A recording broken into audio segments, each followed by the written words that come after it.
History of the Bible Part 4. Mula sa Greek version, ang Biblia ay napunta naman sa Roman Empire.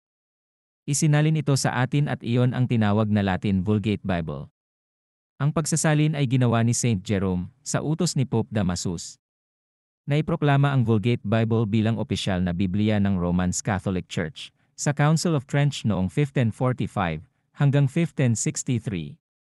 Talakayin natin ng pahapyaw kung ano ba talaga itong Council of Trent. Ito ay isang konseho na nilikha upang labanan at kondenahin ang mga taong lumalaban sa simbahan. Tinawag nila itong mga heretics.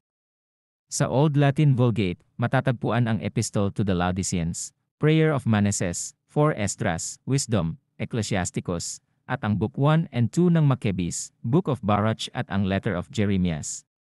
Dapat namang pansinin na nagkaroon ng pagbabago sa sequence o pagkakasunod-sunod ng mga nilalaman. Kung kaya ay naging mahirap ang pag-navigate across the Bible. Naapektuhan nito ang Book of Daniel. Ang Clementine edition ng Vulgate naman ang pumalit noong 1592 hanggang 1979. Mula naman 1979 hanggang sa kasalukuyan, ang ginamit ng Catholic Church ay ang Nova Vulgata. Marami pang revisions ang ginawa sa Latin Vulgate hanggang 1986.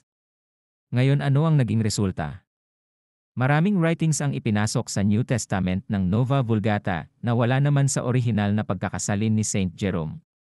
Sa panahong hindi pa nailalabas ang Biblia sa mga tao, tanging ang Roman Catholic Church ang may hawak ng Biblia. Kontrolado nila ang usaping salvation. Walang sinumang nakakahawak at nakakabasa ng Biblia, maliban sa mga pari. Iyan yaong nakatalikod sa audience ang pari habang nagmimisa, at ang salita ay Latina, kagaya ng Secula Seculurum, tapos sasagot ang mga audience ng mahabang amen. Inabot pa yan ng mga lolo at lola natin. Ang tawag sa panahong iyan ay Dark Ages. Ang mga bansa sa Europa ay sinasakop ng Roma sa pamamagitan ng relihiyon. Sa panahong iyon ay obligado ang lahat na magsimba. Hindi pwedeng questionin ang mga doktrina. Ang parusa sa mga pumapalag sa doktrina ay kamatayan o inquisition. Ang mga bansang hindi magpapasakop ay didigmain ng Roma o ng mga kaalyado nito. Patatalsikin sa pwesto ang hari o reyna na namumuno. Ngayon dahil sa takot na mapatalsik sa pwesto, iyong mga hari at reyna ng mahihinang bansa ay nagpapasakop. Ganyan ang Europa noong Dark Ages.